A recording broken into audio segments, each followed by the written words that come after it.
All right, we continue along with the summer series, looking in all off season. We've been looking directly at the Commanders. We're getting closer to the regular season. So the last couple of weeks, we will dive into the opponent. Today, Kevin Turner from 97.1 joins us to do a little bit of that. Also, the host of the Talking About the Boys podcast on The Athletic. We are happy to have you today, Kevin. Appreciate it. No, I'm happy to be here. I'm at that point of the season where it's like all these fake preseason games and all that stuff going on where you get excited. And then week one of the preseason happens and then you're like, okay, I need more. So, yeah, I'm ready to get this thing going, man. I am too. How long have you been at the radio station? How long have you been like covering the Cowboys in this way? Well, I've been covering the Cowboys probably about 15 years in this way, as hardcore as I do, probably 10 to 12 years. I've been at a few different radio stations, and I've covered the NFL draft for the Cowboys, and I've done a lot. Back in the day, I worked at a station that carried the Cowboys games, and I had really good access. I had access to their kind of cut ups and things like that. Wow. I could go scout their college players that they were looking at, the way they kind of look at things. But then I made a few other career moves and bounced around a couple different stations. We can have a little more fun and things like that. And but yeah, I've been covering for a long time now. I'm a Packers fan, which is weird. I'm from Okay. From Texas full time. It's kind of fun. I'm a Packers fan, but I really truly get to enjoy them as a fan. Exactly. And I get to enjoy the Cowboys in a whole different way of just kind of studying the team. It's almost more fun that way. Yeah, more objective. I like that. Except when the Cowboys and Packers play each other in the playoffs, and you have this big debate whether Des Bryant caught it or not. That becomes a bit of a problem. A little small thing right there, yeah. Yeah, I went to the radio the next day going, the rule is very okay. I don't have an opinion, guys. I might have caught it. I don't know. Maybe he didn't. Maybe he did. That was a tough one. So, interestingly, were you excited then to see McCarthy go from the Packers to the Cowboys? Yeah. I don't know if excited's the word, because the Packers had already moved on for a year. But when the Cowboys hired McCarthy, I was warning everyone what to expect. Now, the truth is, we had Jason Garrett here for 10 years. It's an upgrade. And I think it's hard. It's hard because you have to be so careful when you talk about sports or anything, how nuanced you are. Because can I not like the hire, but also him be better than Jason Garrett? And we acknowledge that. And it'd be cool. I just have a problem with, if you're the most lucrative sports franchise in all of the world, in the Dallas Cowboys, and there is no salary cap for coaches, why would you half-ass that? And McCarthy's fine. He's a good coach, back-to-back playoffs. Cool. You're going to find the real Mike McCarthy this year, though. There's no one else there. He's calling plays, so should be interesting. Yeah, that's a great pivot point. Doug, you're going to ask it or want me to ask the question? No, go ahead, George. Yeah, so speaking of which, that was definitely a kind of a big talking point for us. I held Kellen Moore in high regard. I thought he was a great offensive coordinator. I think he's going to do really good things in Los Angeles. Now with Mike McCarthy calling the plays, are you confident in that? Are there major differences between the philosophies? What can we kind of see with a Mike McCarthy offense? I don't know that the offense is going to change too much, honestly. I think if anything, what you're going to see is they added a wide receiver and Brandon Cooks to give them another weapon. I mean, if I look at why the Cowboys lost last year, and it was because Tony Pollard got hurt in the playoff game. And then outside of that, who's your explosive guy on the field? It was CeeDee Lamb. And that's it, because Michael Gallup never came back to form. And they were really compromised there. And the way I look at it is Kellen Moore and Mike McCarthy at some point started butting heads over some things. Dak having 15 interceptions did not help. But they started butting heads a little bit over things. I don't think it was tense or anything, but it was enough to okay. And Mike McCarthy's on a 5-year deal. This is his 4th year of his 5-year contract, and he knows that the hot seat is on. I think it is a terrible mistake to let Kellen Moore go. And around here, I don't know if that's the sentiment by a lot of Cowboys fans. I think they're ready to see what's next because of the playoff failures. The numbers on offense speak for themselves. I mean, those are really good numbers. And I know a lot of people will point to, well, when Dak was hurt, they went 5-0. Well, when they went 5-0 with Cooper Rush at quarterback, they were getting about 20 points a game. Dak comes back, they're getting about 30 points a game. I mean, it's a good offense without a ton of weapons. And the front office didn't help him by trading Amari Cooper for a 5th-round pick. So there's a lot of things that happen that stop this offense from being what it could be. Now, this year, coincidentally enough, in Mike McCarthy's first year calling plays, we have CeeDee Lamb, who continues to get better. You have Brandon Cooks, who is a rock-solid, really good wide receiver, and people, I think, don't give him the respect he deserves because he has bounced around and because he's not a true number one and because he played in Houston. So Tony Pollard's still excellent. You lost Dalton Schultz. That can be covered up by Jake Ferguson or whoever else they're running in at tight end. If Michael Gallup comes back and is good, well, all of a sudden you're kind of looking really good. Not to mention you're not giving Zeke any more touches, which look at the metrics on that. You don't think Zeke will be back? No, Zeke's done here. And it's funny. So the co-host on my radio show, we had a bet for $100. Will Zeke have another 15-yard carry in his NFL career? And I said no, because you have to be on a team to get that. And I don't know. I mean, I think if running back gets hurt, maybe Zeke could catch on somewhere. The Cowboys have really struck gold with Deuce Vaughn, who they got in the 6th round, and he's 5'5". And look, Sproles was 5'6". Tariq Cohen was 5'6", that type of guy. Mm-hmm. I think Deuce Vaughn is going to be running back 2 for this team. And I think he's going to get carries, and I think he's got way more upside than a guy like Tariq Cohen, who I mentioned. So already they're more explosive, without having Zeke here. And Zeke was, because of his contract, was going to get carries. And I don't know if that's the way they should have looked at things, but that's how they did look at things. And he's just not an explosive running back anymore. So I would like for him to catch on because I think he has grown up. He's turned into a more mature person, a really good teammate that everyone likes. So I think it'd be cool. I think the Chargers could be a fun team for him to end up with. We'll see what happens in Indianapolis with the Colts. Maybe that could make sense, but I think the door is closed for him to return here. Kevin, we kind of in Washington been wandering through the quarterback, deathlands for years now. You guys have one that I really like. Is the fan? What does the fan base feel about Dak? Because we're starving for a guy like Dak, right? But maybe once you've had a guy like Dak for a little bit, you're not as appreciative maybe of what you got sometimes.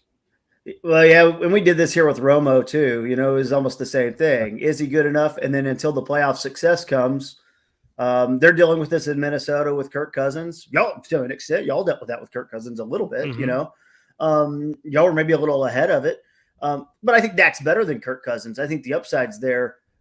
Dak has never been given the weapons like this. Now, Amari Cooper was really good when he was here. But see where CeeDee Lamb is right now, ready to take off. CeeDee Lamb grew up a lot last year, as the season went on too.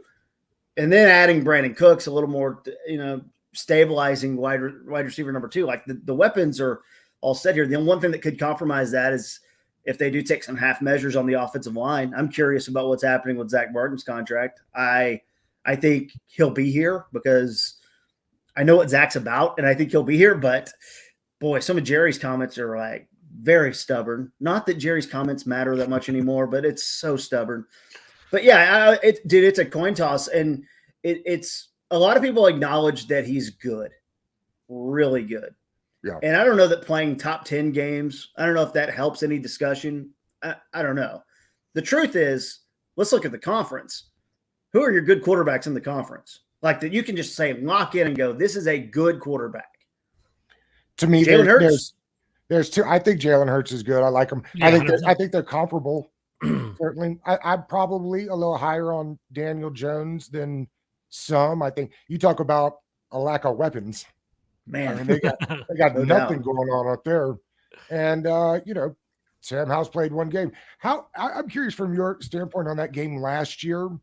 Were they in it to win it that game? Because they played starters, as I recall. But it was one of those weird things. I'm still kind of trying to judge for Sam Howell whether that game really was worth anything last year. It was weird too because I didn't think they would go about it the way they did, and I think they were. I think because they couldn't get anything going offensively, they got scared and kept him in the game. when they probably could have just cut the cord. Like my argument is we all get caught up in the moment so much. The truth is, no matter what happened on Sunday, on Tuesday or Wednesday, aren't we already game planning for the next game and thinking about that, especially in the playoffs? So to me, the week 18, whatever happens, is real easy to wash off when everything's in front of you. And it was strange, but they just couldn't. It was so bad on offense that they were feeling like we got to keep them out there and try to get some momentum. And I kind of disagreed with it at the time too. So I don't even know what Sam Howell could take out of it, which that doesn't help the Sam Howell conundrum that you guys are dealing with, I'm sure, trying to figure out what he is. Touching on the running back, so I think Tony Pollard is a very explosive running back. Deuce Vaughn obviously showing something in the preseason as well. They're both kind of undersized. Are you worried about long-term 17-game production for all these running backs? And also finally, like with Zeke, was the Zeke divorce strictly based off of performance, or was it also like them bad blood under the bridge? I'm just kind of curious about that too. No, I think it was strictly performance contract. Okay. It finally made sense with his contract. Okay. To go ahead and do it. You're still paying, still taking some dead money on, but it was just time. And I think McCarthy, this is where McCarthy having a little bit more of a say does come into play. I think McCarthy knew. Like, a lot of people around here do think McCarthy's some bumbling idiot. I don't think that. Like, I just think McCarthy's just unaccountable. That's what I think. Mm-hmm. Like, I think McCarthy, he's shown me in Green Bay what he is. And in the 2 years ago, like blaming a loss on the refs, like, dude, you lost in the playoffs. Don't put it on the refs. Come on. Like, that's terrible. And then the default, I swear I'll get back to running backs, but I have to get here. Sure. The default thing that people said about McCarthy was, well, he's won a Super Bowl ring. Well, look, I'm a Packers fan. That team won the Super Bowl as the 6th seed, who snuck in because Deshaun Jackson returned a punt back against the Giants in week 16. I remember that. And that's the only thing that got the Packers into the playoffs. Like, they weren't even going to, make the playoffs that year. So, yeah, Aaron Rodgers went on a heater. Like, that's why you got the Super Bowl ring, bro. It's nothing you did game management-wise. Now, bad blood on Zeke? No. It was just like, look, he was statistically one of the worst running backs, by metrics. Tony Pollard's broken tackles number or higher. Tony Pollard has shown that he is very good at some of these advanced running back metrics, running inside the holes and then contact, I mean, getting tackled yards after contact after he's first touched. So he's kind of proven, and I think he's a little more stout than he gets credit for. I am a little worried about that with Deuce Vaughn because how could you not be? 5'5" is crazy. Yeah. Now, they like Rico Dowdle, and Rico Dowdle had a fumble in the preseason game, but they kind of like him, and he still has a chance to be running back too. They like Malik Davis, who's not explosive at all, but they do have, a couple names of guys they like. I think if they're smart, Deuce Vaughn will start getting touches. And any Kansas State football fan, not that anyone knows anyone, but they were like, good God, did you watch Deuce Vaughn? Yeah, he's incredible. He looked the part the other day for sure. He did. He did, dude. The preseason game, I watched him close. Like, I didn't watch his college tape. Like, I just didn't I got to the point where 5th, 6th, 7th round running backs, I'm good. I don't need to watch him. And I was like, holy cow. Okay, he's Barry Sanders. Good God. What are we doing here? So, we're all pretty excited about him around here. But, him and Tony also is on a franchise tag, and they're not going to give another running back contract. No team's going to give another running back contract, I think. So they're going to burn up Tony Pollard, use Deuce Vaughn as much as they can, and move on. Do you think they'll re-sign Tony Pollard? What do you think about that?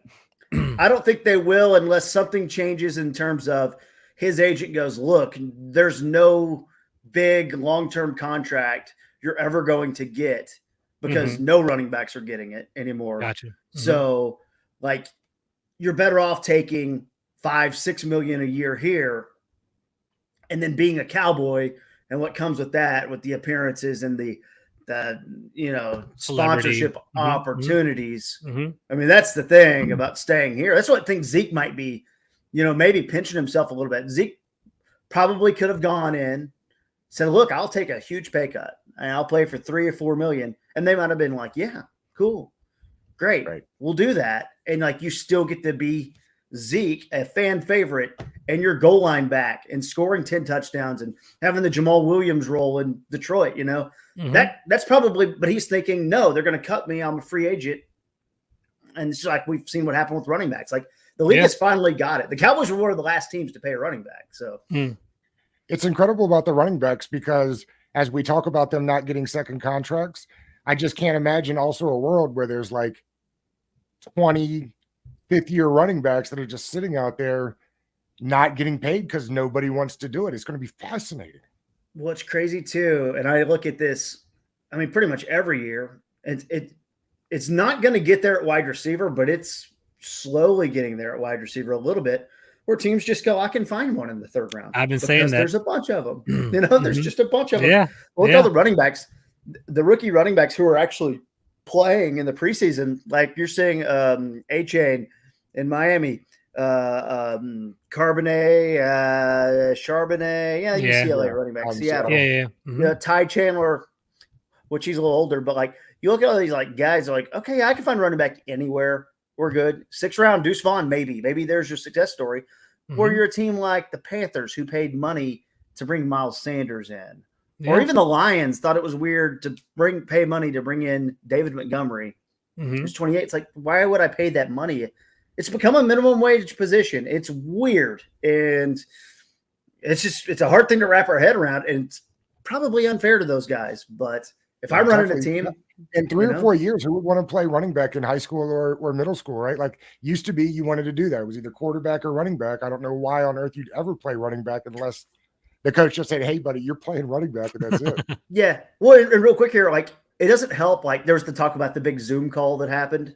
It doesn't help that the guy who's making the most is Christian McCaffrey, who is hurt all the time. Like, it's like the whole argument. You're like, the guy who's at the top of the food chain can't play a full season anymore. So it's just kind of what it is now. And with guys, to your point, like Jonathan Taylor and all these guys that get nicked up, it's going to happen more and more. Yeah. And I think it's crazy. Kevin, I had Aaron Schatz on the other day. He put out the big football almanac. They've got the Cowboys at the most wins in all of the NFL, just a tick above, I think, Kansas City and then Philadelphia. What is it about the Cowboys? I know they've added a couple of pieces here and there, but maybe it's the weapons. I'm not surprised they're getting buzz. I'm kind of surprised they're getting most wins in the NFL buzz. What do they have? What do they have to do to get there? And I guess if they don't get there, what will be the biggest reason, do you think? Well, if they don't get there, then that means the offensive line fell apart. You know, this has a chance to be statistically in certain, metrics that you want to look at, the number one offense and number one defense in the league. It's got that potential. Now, it doesn't mean they don't have a couple weak spots here and there. They do. But if the offensive line falls apart, like Tyron Smith, they're going to run back out at left tackle. Can he go a full year? No, we've probably all accepted that.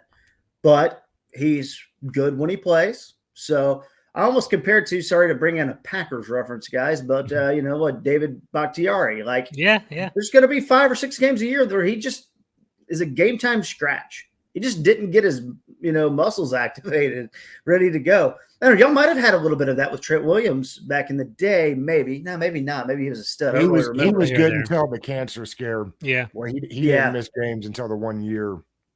Yeah. But so Tyron, then thanks for bringing up such a terrible. Sorry. It's not like there's a lot of good things like for you guys for a while. It's been a while. Trust me, I'm not rubbing it in your face. I don't have any. Trust me, if there's any team I hate, it's the Eagles. And but the no offensive line depth, big problem. So 1 man down, 2 man down, not good. They do think, Tyler Smith, their first round pick last year, he can go play left tackle. He's the left tackle of the future, most likely. That's kind of the way that's going to work. But that's how. I mean, if you just don't unlock it. And if Mike McCarthy has problems, getting guys open and calling plays, I don't know how much the offense is going to be that different. That's the same Who system. starts at right tackle this year? Right tackle will be Terrence Steele, who – he got hurt last year too, but he's coming back. They love him. He's a Texas Tech guy who, was undrafted, but went to the Senior Bowl, and he was a developmental guy. He was really bad 2 years ago, and they really have got him strong and turned him into a really good player at right tackle. tight ends aren't big names, but Jake Ferguson is solid. He's going to be solid for them. Dalton, that's why you don't pay Dalton Schultz $11 or $12 million. Like, I got a 4th round tight end. You can kind of do what you do. Give that easy 8 to 10 yard throw that Dak likes so much, every now and then, because Dak's, the thing I'm nervous about on offense. McCarthy had some comments about wanting to run the ball, and I'm like, I don't really understand. I think he's talking about situationally, though, running the ball. Dak having 15 interceptions last year, 4 or 5 of those, were on the receiver. That's fine. Dak having all those interceptions, I think, irritated McCarthy quite a bit, and I don't want Dak to change. Dak needs to be a chunk it down the field, aggressive guy, because that's how they were a 30 to 34, point team, on offense last year. And you've paid guys like Trayvon Diggs to go be interception guys. And that's where I think the defense, this is where I kind of come around. The Cowboys finally did some good business somehow in the offseason. 5th round pick for Brandon Cooks and a 5th round pick for Stephon Gilmore. If Stephon Gilmore still has it, and I think he kind of does, along with Trayvon Diggs, you got 3 really good safeties back there.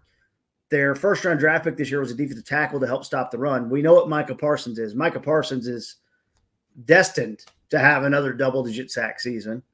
Like, it's all there to be really solid in a conference that quite frankly, I think the Eagles are going to be good. I think the 49ers will somehow stumble into being good without having a quarterback, the Kyle Shanahan way. And then, maybe the Vikings. If you want to talk to me about the Lions, I could get around on that a little bit.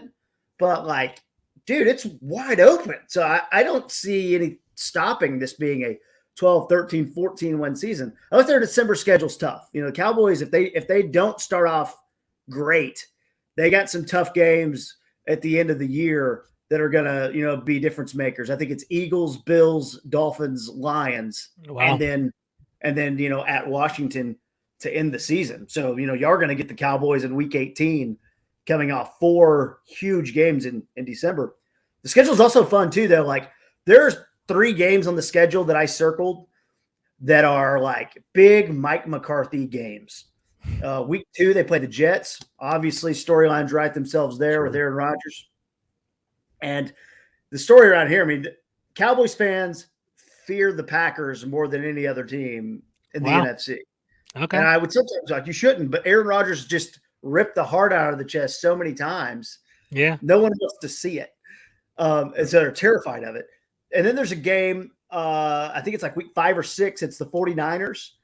And 2 years in a row, you're losing to them in the playoffs in questionable ways. Year 1, you blamed it on the ref. Year 2, Tony Pollard got hurt. You had no offense. You scored 12 points. And then there's a game against the Chargers in week 6 or 7. And I just think Kellen Moore and Justin Herbert and the Chargers, they're great. They're not going to be better than the Chiefs, but that offense is about to explode. And I think that's it. It's going to look real bad here. And I think McCarthy really wants to win that game over Kellen Moore. That 3rd receiver they drafted, Quentin Johnson, I think is his name. Yeah. I'm getting all the fantasy shares I can. I think he's going to have a big year. Yes. TCU guy for sure. They got big dudes. Somehow Keenan Allen's still good. And Mike Williams, ridiculous. Kevin, you kind of touched about, Mozzie Smith, and you talked about Jake Ferguson at tight end. I'm kind of curious about the draft picks. How's Mozzie Smith looking? How's he acclimating to the NFL? How's Shoemaker doing? How's Demarian Overshown? I loved him coming out of college as well. So how are the first 2 picks going? Another Texas guy, right? Yeah, Texas. Yeah, Texas guy. And he had 6 tackles in the preseason game. And he is exactly what they needed at linebacker. And I don't even know if he will start right now because, they've basically made Micah Parsons. They like to not label him anything just so Dan Quinn could call him a chess piece, But he's a defensive end or he's an edge rusher. They're not messing around with him at linebacker anymore. Mm-hmm. And Leighton Vander Esch has been hurt a little bit. And Overshown is eventually going to take that over because he's been playing well. It ended up being a really good pick so far. Mozzie Smith. So I had some issues with the draft because there's a couple things I believe in the draft. A, I believe in sticking to a board, and maybe they did that. But B, I do believe in positional value. I believe some positions are more valuable than others. Yeah. And DT and tight end, don't do a lot for me on the positional value chart, where I thought they really needed offensive line help. Now, the offensive lineman that they wanted was not necessarily there for him. So Monty Smith is not sexy, but he's made he's a stabilizing force on the defensive line. He's not your guys. You guys are loaded with those good defensive tackles. He's not that. He is your classic, I'm going to get double teamed, but my linebackers are going to be able to see, what's going on. Yeah. And if we can develop some pass rush there over time, good, but that's not a part of his game yet. So I fear he's going to be labeled a bust at some point. And I don't know if that's the fair way to look at him. He's not a box score guy. Yeah. He's just not. Schoonmaker, the tight end from Michigan, has had a foot problem. He got to play a little bit in the preseason game finally. Okay. To me, the best guard in this draft was Torrance. Yeah. From Florida. Yeah, Florida. And he was there for them. And I think he went 1 pick or 2 picks later. And they needed, to me, you have to bank on Tyron Smith not being there. Now they don't have a right guard until Zach Martin rejoins camp.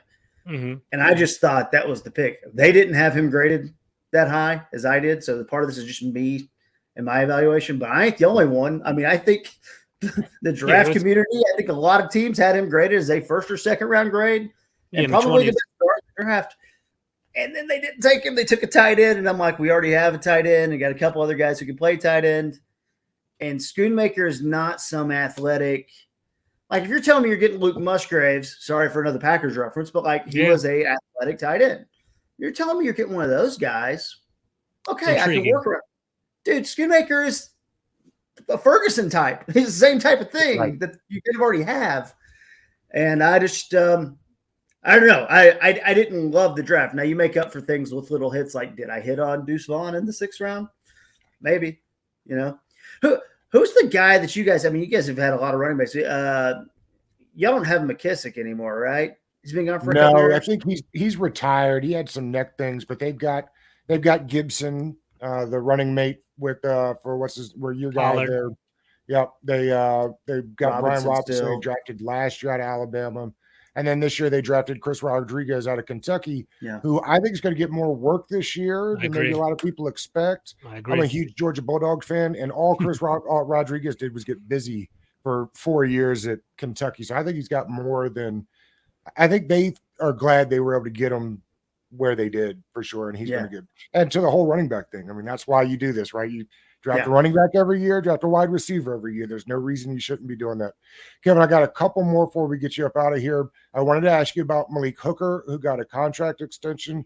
I think it's important for this team because Cam Curl's looking for one. What was the number, do you know, for Malik Hooker's contract? I'm going to pull it up just to be safe, but I believe it was 3 at $24 million. But I'm assuming, I don't know if the guarantees even have came out on that yet. 3 at 24 was the play there.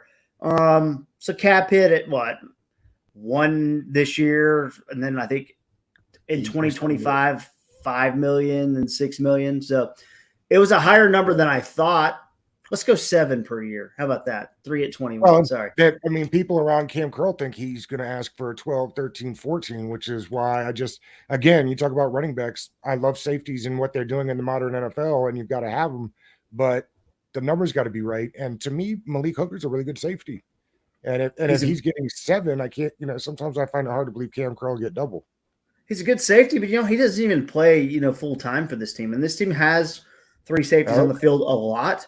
But Malik Hooker, they have Donovan Wilson, 6th round, more of a thumper type. Jaron Kearse, who they gave a little bit of money to, but not much. Thumper type, good safety room. My God, maybe not. I mean, DeMarcus Lawrence is your leader of the defense along with Micah, but like those guys are just like an incredible and working together, each having their specific role. The Cowboys have never paid a safety. People have been begging them to pay a safety. People wanted them to go get Earl Thomas and Jamal Adams, 2 different types of safeties. For all those years, so many stories. Oh, my God, so many stories. And they've never done it. And I was a little shocked when Malik Hooker got, A, that number, B, that contract. Like, I just didn't think they would do that. I thought they would keep going and paying these guys as little as possible. it did remind me of the time when Zeke held out and went to Cabo. Because what they did when Zeke went to Cabo is they said, hey, Lyle Collins, here's a contract. You like being a Cowboy, don't you? Hey, Jalen Smith, here's a contract. You like being a Cowboy, don't you? Stephen Jones famously goes, the thing about Jalen Smith is he's a guy that we know wants to be here, and this is just proof that if you want to be here, we'll sign you. Meanwhile, Zeke's at Cabo training. And I was like, oh, no, did they just sign Jalen Smith for no reason? And they did, because Jalen Smith's terrible, and we all knew it. Oh, my God. I was hoping he would stay with the Giants as a guy who wants the Giants to not be good. I was like, oh, yeah, I'll keep him. I remember the Packers signed him for a game. This is like one of the tweets that I have, or I guess X's that I have now, that like resurfaces. It's from like 2 years ago when he signed with the Packers for a week. They put him in the very first play. He is like running full speed, but it doesn't look like he's very fast. Like it looks like it's me running towards a ball carrier. And I just took a quick like video, right? And I was like, oh my God, Jalen Smith's hustling or something. And that tweet will still resurface, like, because it's a joke, right? Because Jalen Smith's number one thing is there's a tackle, and then I'll like act like he'll either like jump onto the pile or he'll run to the side of it and then act like he made the play. And like it's weird because he's like a nice guy. Like he's not a bad person, but he's just terrible, and he doesn't have the proper ligaments in his knee to do this job. It's so strange. They give him a huge contract. He drove everyone nuts around here. Oh my gosh, fans, they all saw right through. I've never been more wrong on a guy, and I know it's just because he wasn't right, but I really thought he was like the next Luke Kuechly or something at linebacker, and injury just ruined it.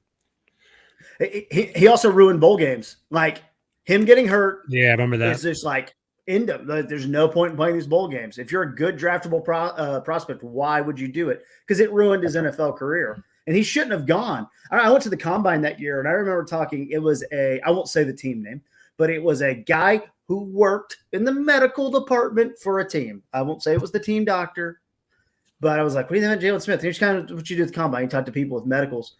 And the guy goes, oh, God, no, he won't be on our board. No. Like, come on. But now the Cowboys team doctor is the one who did the surgery on his knee, so they thought they knew him. And a little insider track there. Yeah, maybe. And finally, the number I think is 10.5 wins for the Cowboys. You taking the over or the under on that? I mean, I've taken the over, and I honestly kind of think it's easy money there. That's a dangerous thing to say out loud. I look at some of the division, which the division could stumble into being better than people think. It's not the NFC South this year, right? No. But look, you look at a potential to go get 4, maybe 5 wins in the division. And then they've got a couple games that, they've got the Rams, who I'm not taking seriously. I know Stafford's back. I think they get the Cardinals one time. I have a hard time seeing this thing not being really good. I think the offense is going to put up a lot of points. I think the defense is going to be really stout. I mean, I think it's all set up for this to be the Cowboys' best chance to go make noise.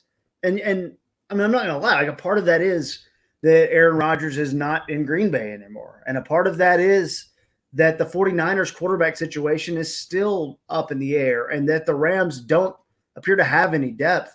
But like it's all set up, and they've been building. And that's what McCarthy should get credit. I'm hard on him, but I feel like I've seen too much. I'm too close to the sun almost. But like the Cowboys and any team in our division here in the East, like they don't go to the playoffs back-to-back years. That just doesn't happen. We have a new division winner every year. I don't know whatever the stat is. 2 years in a row of making the playoffs. Well, there's your chance at sustained success. And I've always been more like hesitant, like, whatever. You can't be the Patriots and win all the Super Bowls, whatever. But you can be like Green Bay and Baltimore and some of these teams that go make the playoffs every single year and give themselves a chance. And that might be happening here with Mike McCarthy. You have to wonder if it's good enough. And you can't say, like, with Jalen Hurts, Kirk Cousins, you can't say that there is a definitive better quarterback than Dak in the conference. That's crazy, but you can't. Kevin, to that point, let's say Dallas wins 10 games. Is Mike McCarthy's job in jeopardy? Like all the teams you talked about, Baltimore and Green Bay, I mean, they typically have consistency at, Steelers, consistency at the coaching position. Like, is Mike McCarthy on the hot seat, in your opinion? I think he's out. I think if he doesn't make it to the championship game, Wow. the NFC championship game, I think they're going to move on. Would Dan Quinn move up, or what do you think about that? Dan Quinn might move up if that's what was in their cards. Maybe they get their eyes on someone else. I mean, obviously, he flirted with Sean Payton for years. We'll see how that goes in Denver. I don't have high hopes, to be honest. Me neither. There's and I'm not some guy who thinks Sean Payton is markedly better than Mike McCarthy. Mike McCarthy bothers me with his way of. Okay, I think you have to add something as a coach nowadays, and I think Sean McVay has shown us that. Kyle Shanahan has shown us that. Matt LaFleur in Green Bay has shown us that. I think even Bill Belichick has shown us that with defense. I think we can all admit that, even though his record has sucked without Tom Brady. If you're a coach in this league, Zach Taylor's shown us this in Cincinnati. What are you adding to the team? You better be really good at game management. Mike McCarthy's not. You better have a disciplined team. This team has a lot of penalties. 2 years ago, led the league in penalties. And then what are you bringing that's different on offense? And for 3 years, he wasn't calling plays. Now, he wasn't allowed to. That was a Jones family call on Kellen Moore, and it was probably the right call. We'll see if Mike McCarthy, this is his big chance. Is he adding new crap to the offense that are just like some really big wrinkles that change things up and prove that you are able to take that next step? Because that's part of this. Like going and winning this whole thing, it could just be luck with the weak conference, but it also is elevating Dak. And Kellen elevated Dak. It just plateaued a little bit last year. We didn't have weapons. That's an easy excuse, but he has. Now McCarthy's got to take that over the top. He'll say that he did that with Aaron Rodgers. I think we all know Aaron Rodgers was going to be amazing either way. I just think he's a guy who likes to take credit for things, and I don't know that he's the most accountable guy, but it doesn't mean he's a bad coach. He's a good coach. It's just, is it good enough? Probably not. Probably not. Kevin, before we get out of here, tell us a little bit about the podcast and when it comes out, what folks can expect from it. Yes, podcast weekly on The Athletic. It's called About Them Cowboys. It's me, beat writers John Machota and Saad Youssef, and our producer Kent Garrison. And we just come at you weekly, usually getting you ready for games, or sometimes they're after games. We'll see what the format's going to be this year. They've cut us back from 2 a week to 1 a week, but it's About Them Cowboys. Find it anywhere you get your podcast. And then if you are in Dallas in the area, or if you have that free iHeartRadio app, I'm on 97.1 The Freak on the morning show, 6 to 10 a.m., called The Downbeat. And we have a lot of fun. We do talk Cowboys and NFL and all that stuff, of course, but we goof around and talk about a bunch of other things as well. So that's how you can find me. And I'm at KT Fun Tweets on whatever Twitter is now. On the X. On the X. Yeah, on the X. Kevin, I appreciate it, man. This was great. And Thanks, we kept it a little long, but I enjoyed it. Thank you. No, happy to do it, guys. Y'all take care and best of luck this season. Can I ask some? We have a couple minutes. Can I ask a couple, Sam? Can I ask a couple Washington questions? Let's do it. So we're going with Sam Howell. That's the play. Is that dead set, or are we going to mess around with this? I can't imagine that it would be anything other than Sam. And he frankly looked fairly good in that first game. To me, if you're putting Brissett in, you're doing it wrong, right? Yeah. Because if Howell's not good, Brissett's not a starting quarterback. I think we know that. This notion that if he got the right opportunity, he's gotten a bunch of decent opportunities, right? Where guys came in after him and looked pretty good. So I don't know. If they're putting Brissett in, they're doing it backwards. Again, the interesting thing is 2 years ago, Howell was a first quarterback taken type prospect. Mm-hmm. All the weapons. I mean, we know the story, right? All the weapons left. They asked him to rush 4,000 yards instead of passing for 4,000 like he did the year. And then all of a sudden he's a fifth round pick. So I don't know, if you get anything close to the first round talent, you got to figure that out because if not, the whole thing starts over, right? I mean, Ron Rivera is in the Mike McCarthy spot where in year 4 out of 5. And for Washington, even totally different. You got a new owner. So I mean, it would be easy for them to blow the whole thing up next year. I think a lot of fans want that. I think you'd be careful what you wish for when you start blowing things up. It ain't been that bad with Ron Rivera, but definitely Howell, I think. Yeah, but it's the same thing with Brissett. It's like the same thing with Heineke. Like, okay, we kind of know what it is. Let's move on. Yeah, Let's get away from that. right. Mhm. Is are we rebranding? What's the plan here? We going Commanders for one more year and then turning into the Antelopes or something? Definitely at least another year, I think, right? George, I think they're going to wait another year. I think they're going to explore all options. Least. All options are, at least another year. All options on the table.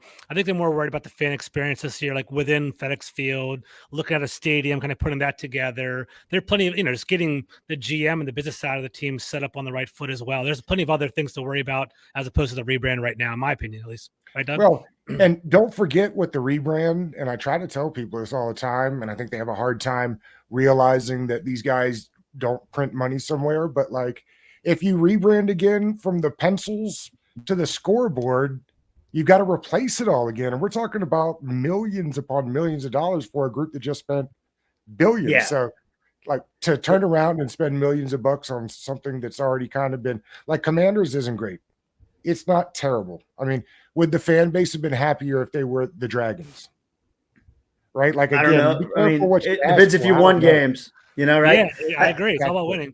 And rebrands stadium isn't around till like 2030, so I could see waiting and doing it all together. Yeah. But you're hoping that you're winning football games by then, right? So like, why do you need to rebrand a team that's winning 10 or 11 games? That's the goal. So I don't know. It sounds like maybe he's interested. It's never going back to Redskins again. I know that for sure. They don't even call the former players Redskins anymore. They call them legends. Like when they come back for events. Yeah. They give them all DC Legends or Washington Legends stuff. But I don't know. To me, I think George said it right. The rebranding to me is the least of their concerns. They got to win football games. Yes, sir. Well, guys, thanks for having me. Oh, man, anything at all, let me know. Yeah, maybe. Hope y'all have a good year. I don't have any, I'm a Packers fan, so I want like Kirk Cousins to be bad, and then or maybe I don't. Maybe I want him to be like the way he's always been, and then they just kind of keep him forever. That's true. But it's going to be. Or he's off to San Francisco next year, right? Yeah. Well, okay. Yeah. There's that. That's true. No, and I don't want that. God, San Francisco is pretty annoying too. Jeez. Yeah. I'm in a weird position because it's the first year in a long time. I mean, gosh, going back to, I've had a really good run as a Packer fan with two good quarterbacks my whole life. Yes, you have. 100% you have. Yeah. But like one, maybe that year at 08, like 1 year of like no expectations. Like I have that. It's almost kind of comforting because it's been 3 or 4 stressful years in a row of like, we got to be all in and let's go. And now it's like, okay, let's see what the new guy's got. Okay, cool. What does the new guy got? I think it's really hard to tell. I could say this: genuine improvements in a couple of areas. In the pocket, he's way more comfortable than he ever was. I'm not talking about now. I'm talking like even last year in the preseason, you could see it a little bit. And when he got a chance to go play last year, he now can feel a little bit of the pressure that he was not doing in the first couple of years. The problem is they didn't go try to get a Brandon Cooks type, that would have been helpful. And they never do. It's just not the way they roll, man. And that's fine. The defense should be good. And but it's a big lean on, can Christian Watson go be a star and Romeo Dobbs? And then they've got 3. I mean, dude, they drafted, Luke Musgrave is going to be a good target for him at tight end. And then the drafting of, Jaden Reed, it's like, okay, he's young. Will that work? I don't know. They got a good blocker in Wicks who can maybe play the Lazard role over time. So, like, they've got a couple guys who are interesting and maybe interesting to go, like, maybe enough to go win 9 games in that conference. Because I'm not going to sit here and look, the Lions have a good roster. I'm not buying that until I see it. I'm sorry. Yeah. Jared Goff is fine, but there's a lot of people who think they're going to go win the conference. And I'm like, what? Even the league putting them on opening night against the Chiefs. I'm like, come on, man. It's going to be a 40-point game. Like, maybe it's not. Maybe Detroit's better than I'm giving them credit for. It's hard for me to think of the Detroit Lions and not roll my eyes a little bit, though. And the I think Bears they still could be- suck, of course. We all know that. I'm higher on most, I think, than Jared Goff. I think they got a chance to compete this year. They got weapons. I mean, someone's got to win Defense games probably in the still, conference, right? Well done. So, Yeah. I mean, dude, the NFC South is the place to be this year. It Good is. Lord. Man. NFC in that- general. I bet you there's a couple of those AFC quarterbacks that just would be dying to get in the NFC. Yeah. Right? I think a really bad Saints team is going to get in at like 8-9 or 7-10. And it's going to be like, what? Like, that's going to be so bad. The league is going to explode when Michael Thomas has like 1,200 yards this season and he's just killing it. Yeah. That would be good for me for dynasty reasons. But You've been waiting. You've been waiting for a long time for that. Exactly right. I got stuck with him, and Yeah. there he is. But all right, guys. Well, best of luck this year. Yep. All right, Canvas. Thanks, man. Take care. Yeah.